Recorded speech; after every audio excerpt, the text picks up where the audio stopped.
Hello. Hello, good morning, everyone. I can hear you. Good morning. Good morning. Welcome to the second day of the 39th APPI Conference in Aveiro. Now, it is both a privilege and an honor for me to introduce our first speaker of the day. Claudia is a well-known teacher educator based in Buenos Aires, Argentina, where she first graduated as a teacher of English. She holds an MA in Education and Professional Development from the University of East Anglia and a PhD in English Studies at the University of Notre Dame. She has a very extensive international experience, having worked in more than 20 countries, including Portugal, here at APPI. It's not the first time that we have the pleasure of having Claudia with us, and Claudia Fernandez is family for us. Claudia is an affiliate trainer with NILE and a member of NILE's advisory board. And it was during a summer course with NILE at Norwich that I had the incredible opportunity to meet Claudia for the first time. And I know that some colleagues from that course, where Claudia was our trainer, are also here today.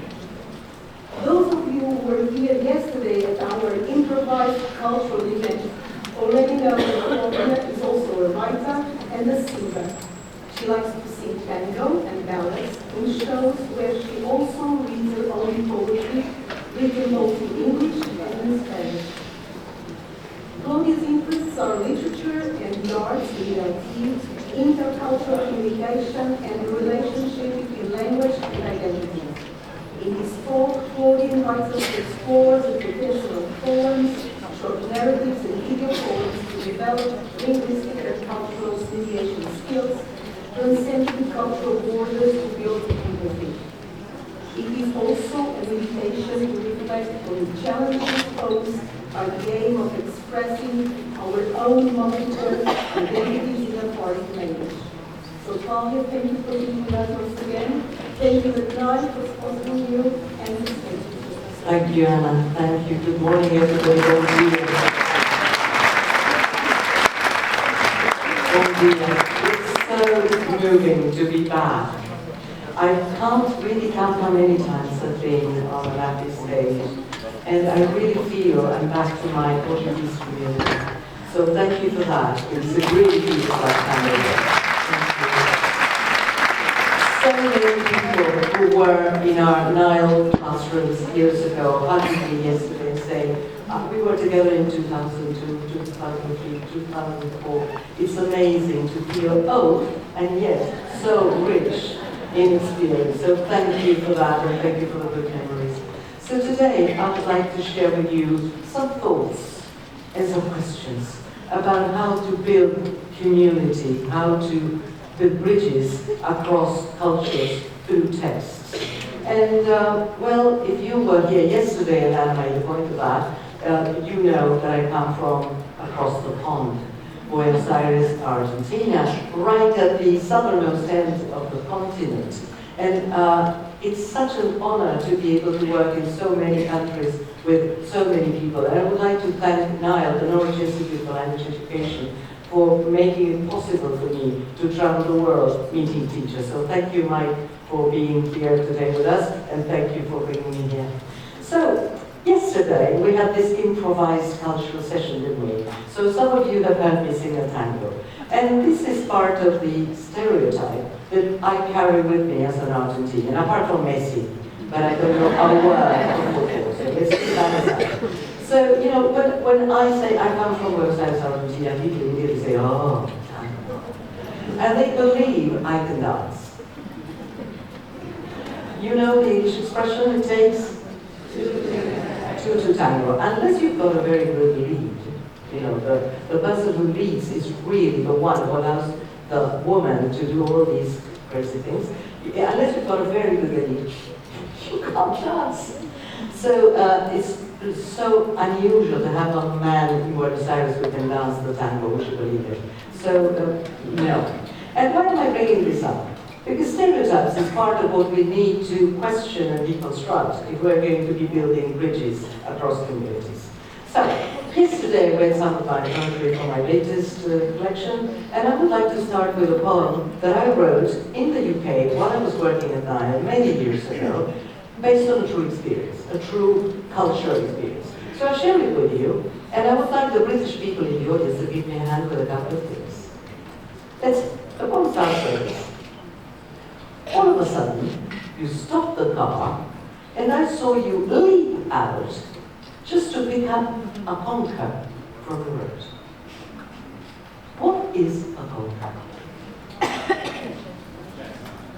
A chestnut. Why would somebody stop the car in the middle of the road to pick up a chestnut from the street? And there I was, fluent speaker of English, teacher of English, saying, I'm missing something. Something. There's something I don't understand. So, what is a conker? Yeah, that's what it is. It's the fruit of a tree. A tree I do not find back in my hometown in South America. So, yeah, but we do have similar things like hazelnuts, things like that. You have chestnuts, your horse chestnut here. So for you it would have been more familiar, not for me. But what I couldn't get was why somebody would stop the car to pick that up. So, I found out that you can use it to play a game. And I can see some interesting smiles in the audience. You can play a rather simple game with it. And I wonder whether people still play that. British people, do you play that game? You do? Yeah? I know that there are competitions. I did my research. And last year there was a bit of a scandal because the winner apparently cheated. An elderly gentleman, would you believe it, who soaked the thing in vinegar, and so it became hard like a stone, and as a result, he won the competition.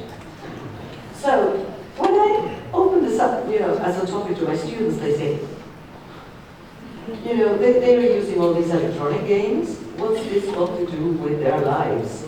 And so this is a piece of another world. Not only culture in terms of geography, in terms of age group probably, in terms of being rural or urban, and the kind of customs that you play. So let me go back to the poem, now that we all know that it is a fruit of a tree that does grow in Europe, not where I come from, and that you can play a game with it, okay? So let's start the poem again. All of a sudden, you stopped the car, and I saw you leap out just to pick up a conker from the road. A conker. Round, rough, and spiky, held between your thumb and middle finger as if you found a pearl. It was obvious to you, but I didn't know then, that a conker meant childhood, that there were stories in it, that you could play a game that you could win if you soaked it in vinegar, although that would be cheating. It was indeed a treasure that you had found for me. I accepted your gift, as I've been taught to do, smiling, liking. I found it, years later, in a drawer, split into two. It's been years since I failed to make you see that where I come from, we play other games, or bend the rules.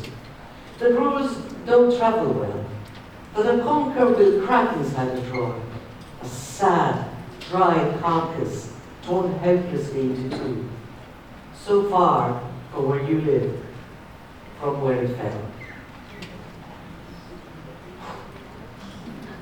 This is true. I found in a drawer when I was moving houses, and it brought all the memory back, and I wrote the book. And what I brought back to mind was my failure to understand the emotional content in that gift, which I now understand, but at a rational level.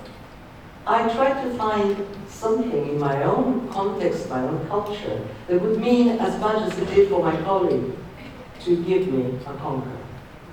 And this is perhaps the opacity that we cannot avoid. No matter how fluent we are in a foreign language, no matter how much contact we have with the other culture, there's always this opaque sort of window pane that we cannot really cross completely. Because experience is something that you can narrate, that you can, put across, and unless you've lived it, it's not the same. And children's games, our experience of childhood in general, is something so personal, so deep, that it's very hard to communicate in any language, especially if it's not your mother tongue. So this opened up a lot of questions to me about communication and about building community, and about why we have so many misunderstandings, because our backgrounds are different. And going back to Anna's quilt in the opening plenary yesterday, how do we build the quilt? How do we keep difference and, yes, understand what the other one feels? So that's the method in my madness, as Shakespeare would say, for this plenary. So people have been talking for the last few years about mediation. How do you mediate between the culture of the other and your own? I failed to mediate at that moment, except for my smile, between my colleague and myself. And as years went by, I noticed what a Congresso, what the big meant, and I wrote it down. I don't know if you are as obsessed in Portugal as they are in Spain about the word mediation. Because I was there a couple of years ago and everybody was saying, Claudia, can you check whether the activity I've written is an activity for mediation? Is it necessary? Apparently, it's the sexy word of the decade in our profession.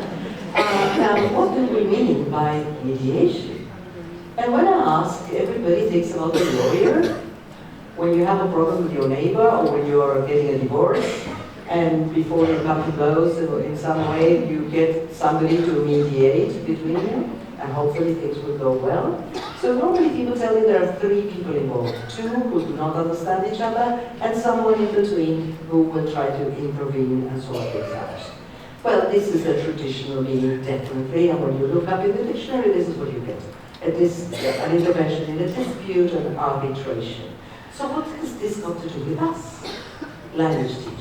Well, if you go to the Common European Framework, which, as we all know, was published in 2001, opening the millennium, well, there's now a companion volume which has updated the framework, which was published initially in 2018, then republished in 2020, when we were too busy with other things. And so, this is what the new version says. Mediation involves instances when a learner, a speaker of a language, acts as a social agent who creates bridges and helps to construct or convey meaning. Nothing really new here. If you go to the 2001 version, this is already there. The idea that any speaker of any language is a social agent.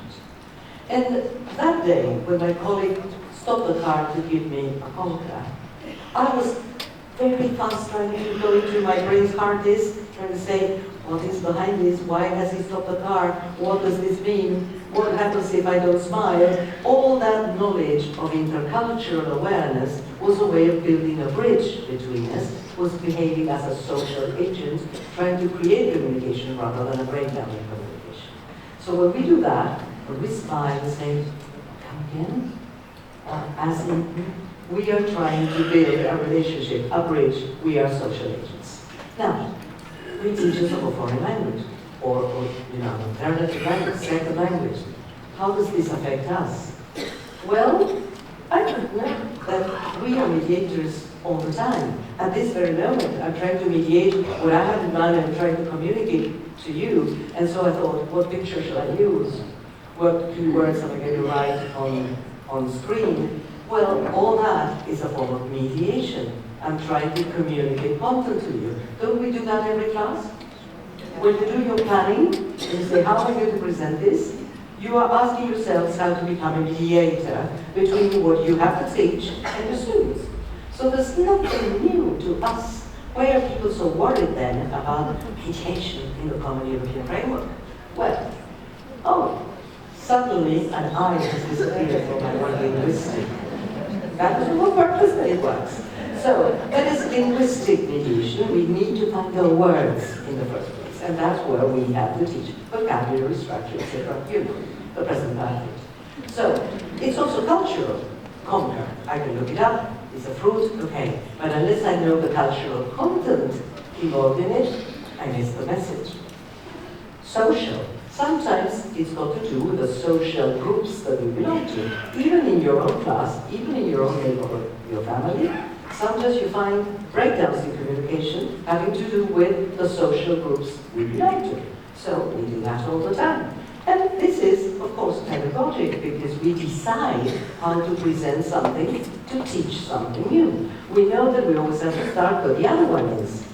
So we can't just as well start talking and expect people to understand. How are we going to be what they are in the first place? So even when you teach a recipe at home to your children or grandchildren, you are mediating between what is new to them and what they don't know.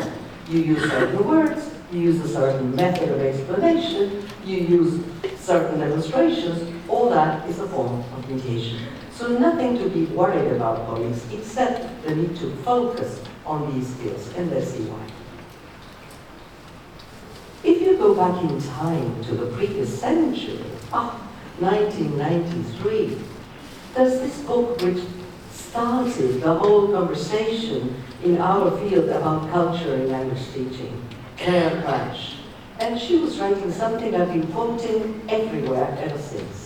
That the central problem of our profession is not the present perfect, though we do have to teach it, but is to express one way of seeing the world with the words normally used to express a different way of seeing the world. And that can even happen in our own language, not only in a foreign language. So how do we bridge that gap? How do we become social agents who focus on how to look at the world the way the other one sees it? Oops. So, this is, I know you can't read that, and it's just to give you an example.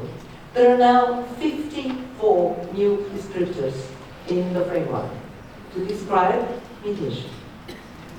This means that any international exams your students will be taking, in Europe at least, but it does affect my continent as well, will include the assessment of mediation skills. That's why teachers are worried. How do we teach what they will be assessed on? And this is just an example for you to see. This is B2 level. This starts at A2 level, no earlier than that. And look at the words, just a couple of words. What can a B2 mediator do? Can establish a supportive environment for sharing ideas. So your students are not only expected to speak English to mediate, but to establish the environment that makes this possible. I wish our politicians knew how to do this. Facilitate discussion of delicate issues. Oops. Showing appreciation of different perspectives, okay. Encouraging people to explore issues and adjusting sensitively the way they express things. How do you learn that as a teacher in the first place, as an adult? How do you teach that? How do you assess it? Huge challenge here. But we do know that the people behind the Common European Framework were concerned that even though this idea was included in the 2001 version, talking about intercultural teaching and learning, it was not successfully carried out. We can see it every day. Just open the papers and check the news, and you'll see that mediation is not working. That we have not been successful at becoming mediators. So this is a preoccupation that goes beyond the classroom into the broadest political arena. And so how can we contribute to that in our everyday practice, but making sure that you stop and reflect, as Anna was saying yesterday, and as Harry made a point of yesterday as well. How do we stop and reflect on these issues? And you might say, Claudia, I can't do that with an A2 level student or B1 level student in English. So, use any languages in the classroom, because the aim will be to reflect on how we mediate or fail to mediate. So let's go more deeply into this. B1, oh, maybe it's easier then. Let's see. Can collaborate with people from other backgrounds. showing interest and empathy by asking and answering simple questions, formulating and responding to suggestions, asking whether people agree, and proposing alternative approaches. So we need to create role-based situations where all this can be demonstrated. And I wonder whether our students will be acting out. To pass the exam, I should show I'm open-minded and respectful, and I can agree to disagree, but then in real life, I don't know if it's going to work.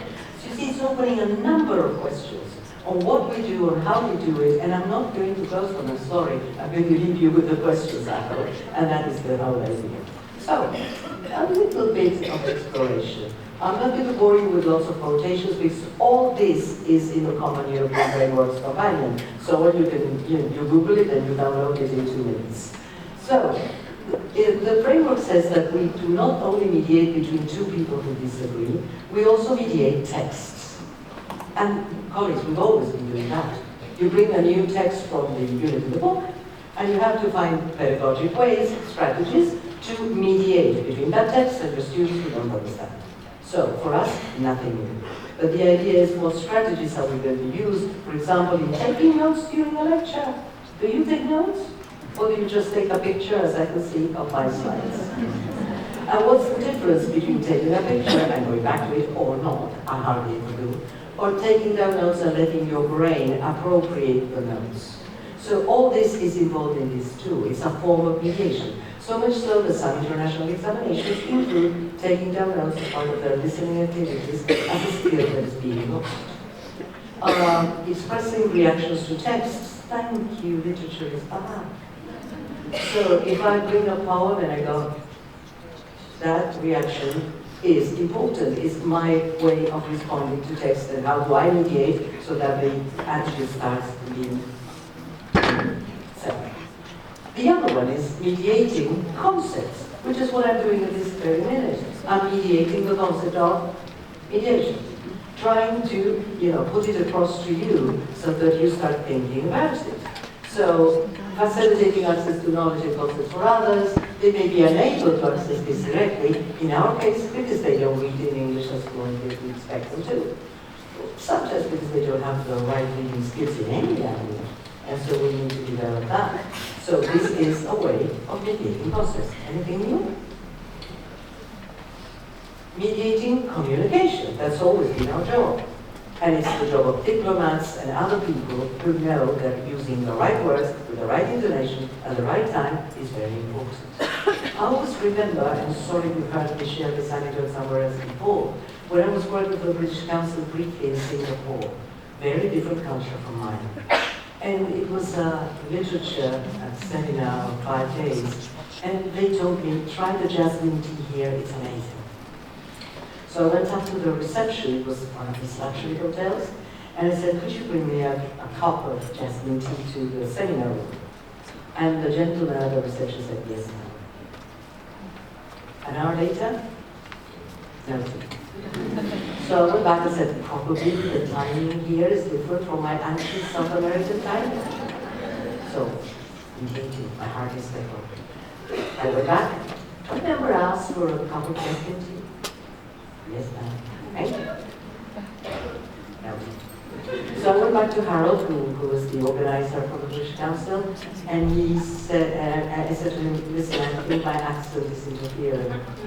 And he said, no, I don't understand at all, let's go back and see what's going on. So we went together, and the same gentleman was at the desk, and he said, couldn't he ask for a cup of jasmine tea, could you take it? And the gentleman said, yes, sir. And Harold said, oh, what have you got instead? So he said yes. And you understood? No.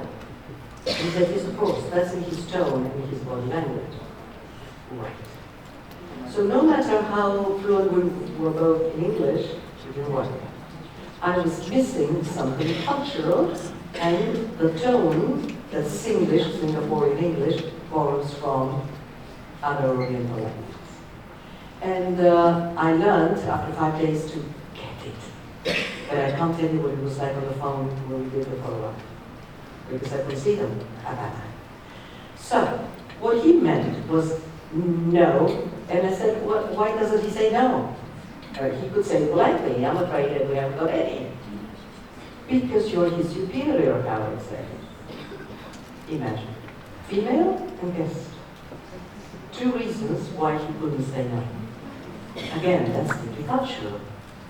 I would have said, no, sorry, that's my intonation back home. And, well, that really meant I couldn't get my tea. It's a very silly anecdote, but it shows you how we need to mediate communication in many more ways than just words. So, some mediation strategies. When you look this up in the new companion volume or something here in Portuguese, I have to explain it, I have to paraphrase it, and that is a skill we need to develop. They're telling us now very early. We used to do that later on in the process of language learning. What they are saying now is start as soon as you can, simplifying, clarifying, and breaking down complex information, bullet points, and saying this means this. All these are skills that are going to be assessed from A2 level onwards. Not new, it's just a matter of focusing on it. And how can we do it? Well, colleagues, just think around activities you've always done. Because surely there's an opportunity to practice mediation in them.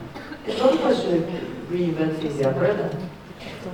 You can find its potential for mixed level classes. In mixed level classes, there's always someone who will not understand and another one who does. Excellent opportunity for them to become mediators, for them to become teachers. Haven't you done that before in group work? Skills are naturally integrated in mediation activities. When students are discussing in groups what they will present to you or to the whole class later, they are mediating, maybe in their mother tongue, maybe in as many languages that are spoken in the classroom. So you must be wondering what's new here. It's the focus. It's a question of stopping to think about the skills that we are using, not really doing anything that we've never done before. So encourage reflection on communicative success. Very often we expect them to assess whether they've been accurate, whether they've been fluent. Well, add, not all the time, but at least a couple of times a week, I would say, some thought on whether they've been successful at responding respectfully, at listening, and you've got all the set of skills in the Common European Framework descriptors. Have a look at those descriptors and say, let's choose 2 or 3 and make them our learning outcomes for this activity. So any group activity, any, lends itself to this, provided you plan thinking about it.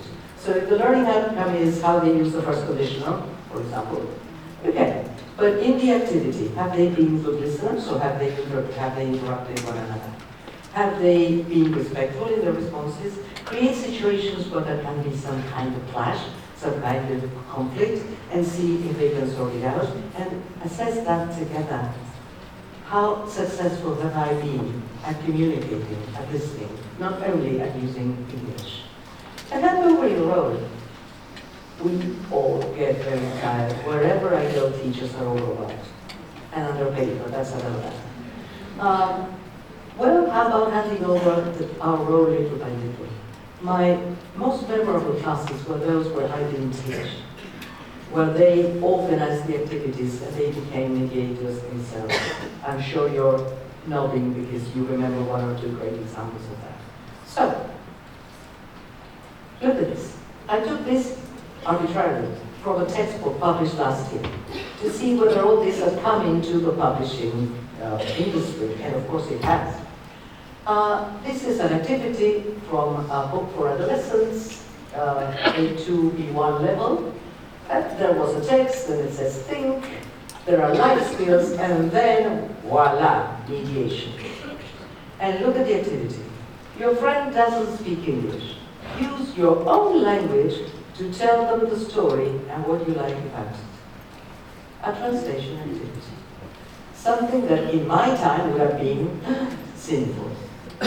No, English please. And what they are saying here, this is reality. You learn English so that then you go back home and can tell people who do not speak English what you learned in English.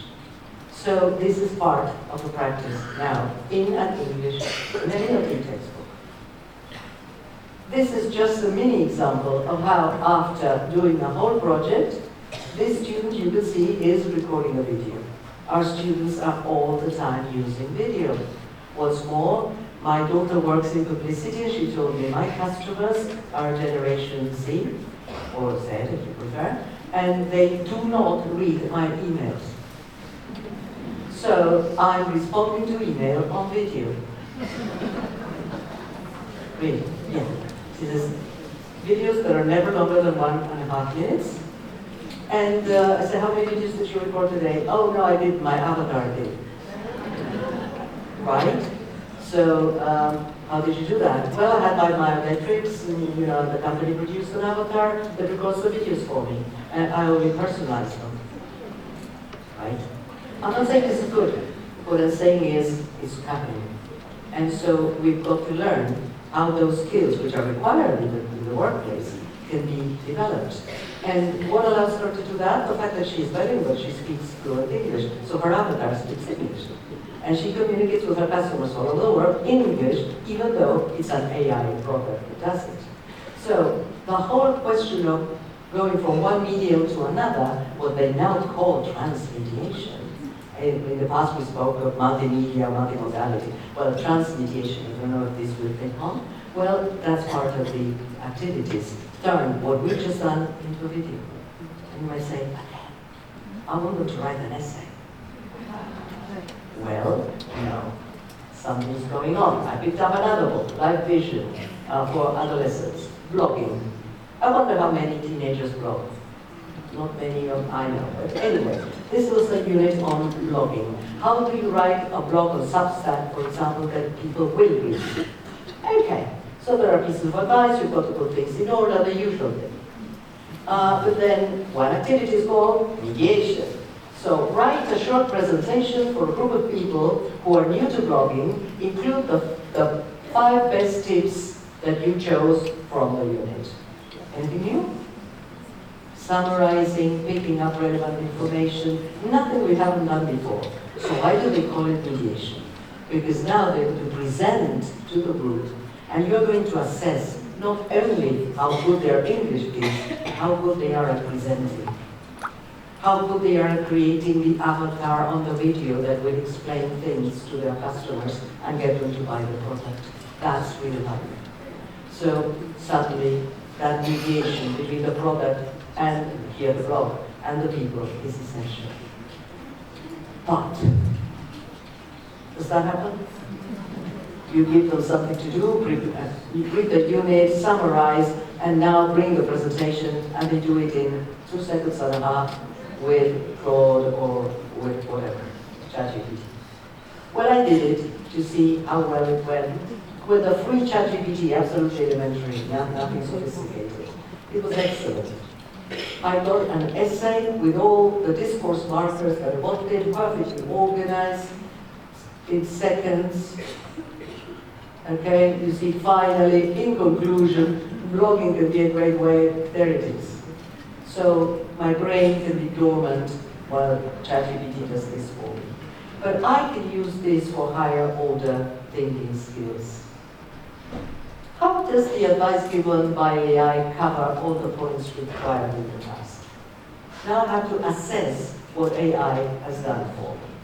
And to do that, I have to read the passage and understand it. If not, I can't do it. So if I'm going to submit this to my teacher, my boss, whoever, I've got to know that it's well done. And it's great because whenever I asked it, I'm sure you've tried it, I asked ChatGPT or Claude to say something again, it starts hallucinating. Because if it was great, and I say it's rubbish, it believes me and it wants to please me. And so it will give me anything provided I say it's great.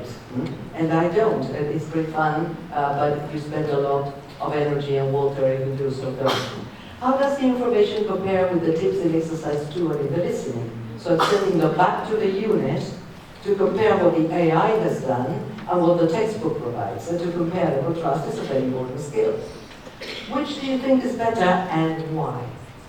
So in order to say, I prefer what AI has given me, you've got to give me a reason.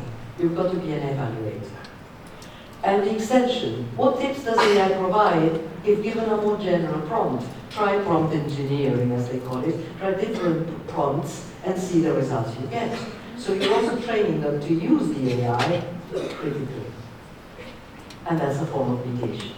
So, to make a very long story short, the idea is not only to do the activities we've always done with a new focus, not all the time maybe, but occasionally, but to make sure that that's part of our assessment. So take the time to reflect on how successful students have been at meeting the learning objectives in the new descriptors in the framework, which include things like respectful listening, for example.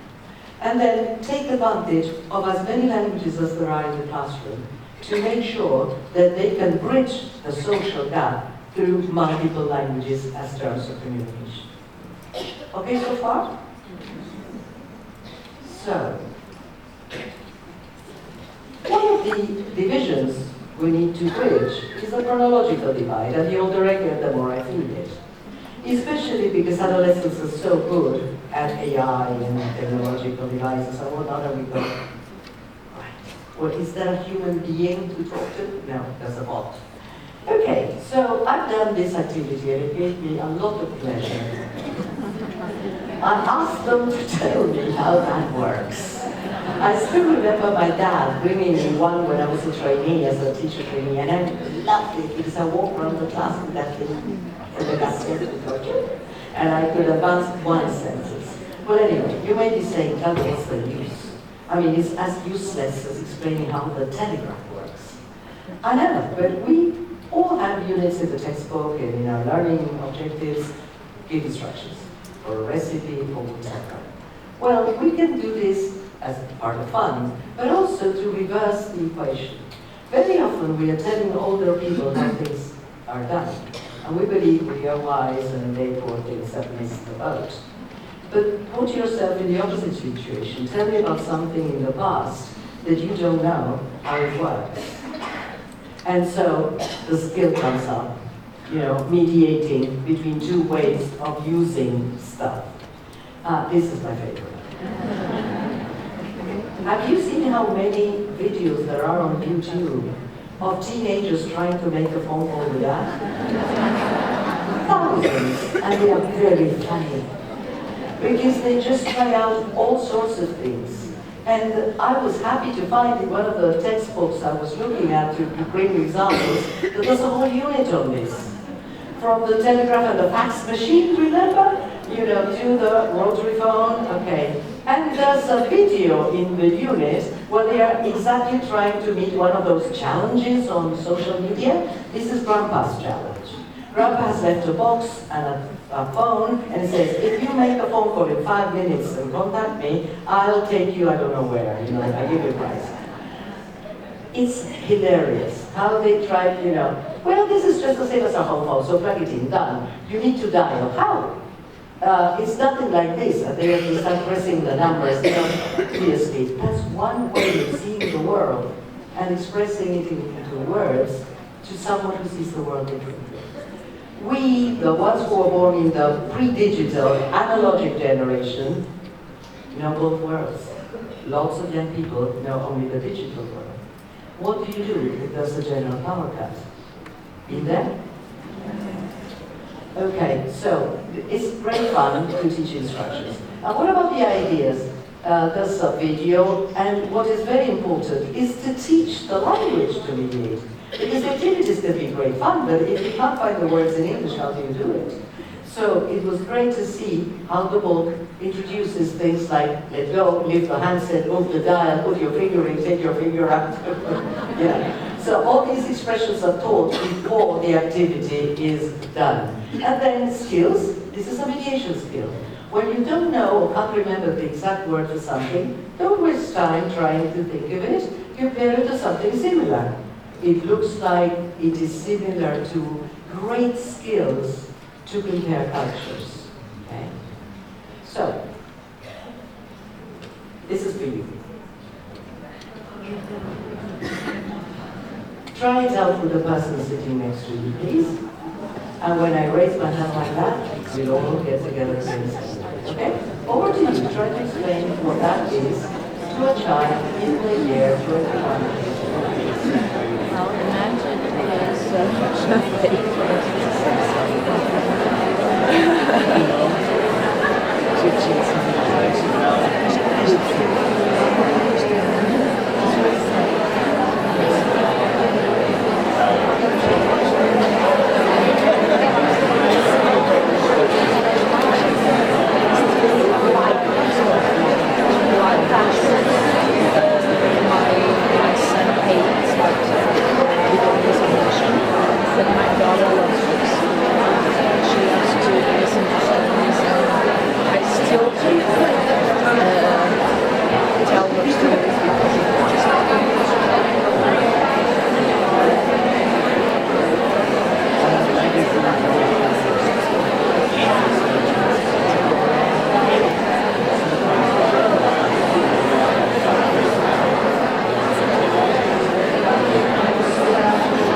shaking your head and going like this, what's going on?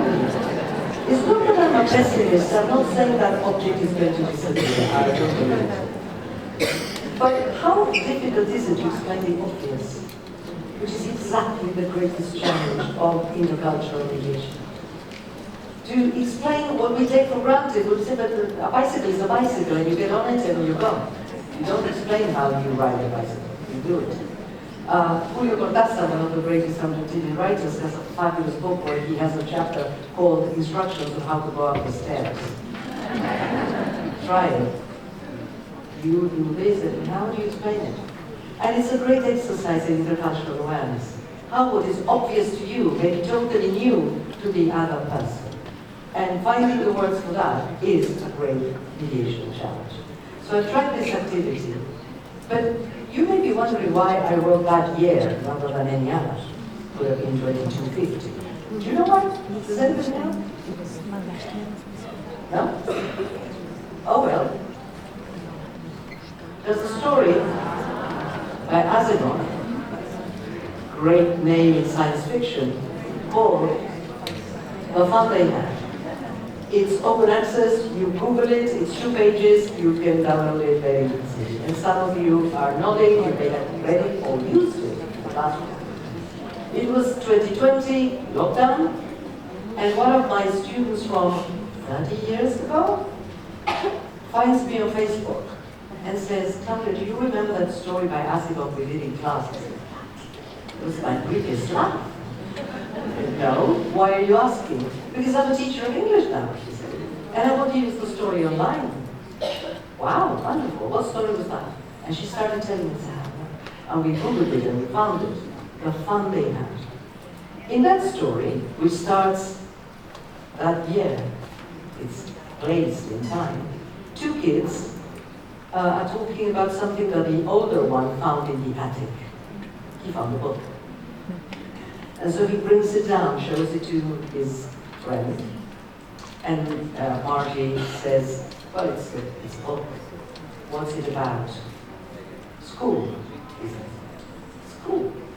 What is there to write about school? She asks. Because school, for her, is a screen.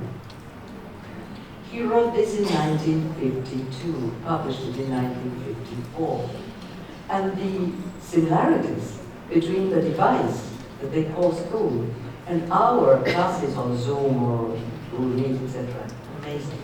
The difference is that he was still analogical, mechanical in mind, so for them to write homework, they've got to put paper into a slot. So just doing activities, comparing and contrasting their new reality with what the short stories say, was a fabulous opportunity to reflect on their own reality and how things were changing. So every teacher was talking about the story, every student was talking about the story, and suddenly Asimov had become a kind of soothsayer, seeing the future, but not completely. What is fantastic is the title, the fun they had when they actually went to a building called school, where there was someone called teacher. And the little girl says to her friend, teacher, a man cannot teach. My father doesn't know what my teacher, the computer, knows. And the other one says, oh yes, they can. And there was a whole argument in class, whether the computer was a better teacher than the teacher. All these topics that worry us today, they are already in the story. So this was my warm-up, describe what this is to a child that is here, to then enter the world of the story. If you think about it, we've been talking about poems, stories, images, videos, all created texts that narrate a story in some way, rather than only textbook pieces. So, there's this that I invite you to look up as well, a poem from the previous century by Craig Raine, where he imagines Martians looking at us through the window and saying, what are they doing? How would they describe this to someone who's never seen a conference? This is a great exercise in mediation, explaining the obvious to someone who hasn't got a clue. So Caxtons, they say, are mechanical birds with many wings. Caxton was the person who introduced the printing press Gutenberg's printing press into Britain. So in the old days, a book was a caxton. So caxtons are birds with many wings. If you think of a book with many pages, it's on your hand, it's like a bird with many wings. You see the mediation skill they are using? The Martians need to know something familiar to them to understand what a book is. So they probably saw birds with many wings. So a book, a caxton, is a mechanical bird with many wings. Some are treasured for their markings, for the words. They cause the eyes to melt, or the body to shriek, ha ha ha, without pain. I have never seen one fly, but sometimes they perch on the hand. And the poem goes on, and I'll leave you wanting more. I haven't included it here. How does the poem describe going to the toilet to a Martian, sleeping with someone? Well, read on, find it. Great brains, a Martian sends a postcard home. So, all very nice, but do we have the words to do it? You need huge vocabulary for this. So, as I was saying before, make sure you start introducing, we always pre-teach vocabulary for activities, don't we? That's not new. But let's make sure we introduce these chunks, these lexical chunks that have to do with how to mediate. Like, let me explain. What do you mean? I'll give you an example. I'll make it more exact. I'll say that again. All these set phrases are very important at a very early stage, if you're going to be explaining your own meanings, you're going to be mediating. All right. Time is almost up. And this is an exercise I do all the time in my classes for one obvious reason. This is perhaps one of the most representative drinks in my culture. I don't know if you've ever seen somebody from South America, Paraguay, Uruguay, south of Brazil, and Argentina drinking this. It's called mate, which in English we often find with a stress so that people don't say mate. So they say mate, okay? And you have this herb that we call yerba, or hierba, depending on where you come from. And it's like a tea. So I have to start by explaining it's like a tea, because you know what tea is. That's lesson 1 in mediation. Go where the other one is, where the other one knows. On my first day as a student at Nile, ages ago, I was doing the masters there, and we were mostly South American. Breakdown, everybody produces the gourd, the mate, the bombilla or bombilla, the straw we use to drink it out, and a flask full of boiling water. And I don't drink mate. I'm a cultural criminal in my country. So I don't like it. So I did not share. And what you do with this drink is not just, you pour it and you drink it. The first thing you do is you pour it, you drink it, probably spit it out, because it's disgusting the first time. And then you do the second, you never give the first to anyone. The second, pass it on, mostly to your right, and this person drinks it up, gives it back to you, you fill it in again, and you give it to the next person. All drinking out of the same straw. Pre-COVID. We changed that. So, I was not part of the round. I went out and queued at the coffee machine. And the only person in my group that was not drinking mate was from Saudi Arabia. And this poor lady didn't understand what was going on, so she came up to me and said, Claudia, how did you manage not to become addicted to that drug your friends are having? And I said, well, it is addictive, but it's not a drug. Let me explain. And I started, you pick up and you put in and she started walking backwards. Because I was being obscene. And I noticed, and I said, oh gosh, I was teaching Shakespeare back home. And I couldn't explain gourd, straw with a filter top. Now I've learned. And that was what started my research 30 years ago on intercultural awareness. I'm here today thanks to that anecdote. So that was a failure in mediation because I didn't have the words. So one of the things we need to teach very early, and no textbook will give you, is the words that make you who you are, rather than 5 o'clock tea and the Statue of Liberty. It's great to know how to make the questions about the other and listen. But you also need the words to speak about yourself. And very often you're lost in translation. Nothing is nothing. I cannot call it anything else. So you need to explain your own meaning. So I thought, what a wonderful activity. If I did this, I do it all the time. They can't find the words. Teachers can't find the words. They quarrel all the time because they do it in one way, the family next door does it another way, and that's the best way. So they will all quarrel about how to make the best Latin. What if I compared it to this? And somebody said, I learned that the single monument is a square, 2 eggs. But what does this mean in a bagel? Apart from being a beautiful craft. What about the food? Is it full of calories? Can I eat it? Can I not? Is it too sweet? If you're diabetic, can you eat it? You know, so you can look at it from the food and health kind of point of view. You can look at it from the cultural point of view. And suddenly I would say, is there anything in our own culture that's similar? Oh, nothing. It's representative of who we are. And suddenly we are talking about who we are with a very simple activity. So, this is how my talk comes to an end, and the timing should be right. And I would like to invite you to join us at Nile to form part of this community that I belong to since I started doing my master's 30 years ago, to feel that the international community gives you opportunities like the one I shared in my anecdote. There are over 100,000 people who have already been in our classrooms, would you believe it, and are still in contact virtually.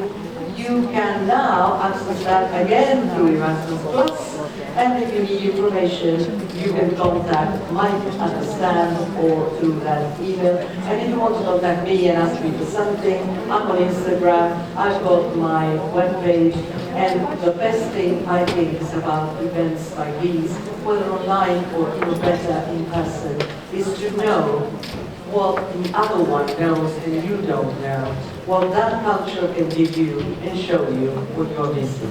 So thank you very much for encouraging me.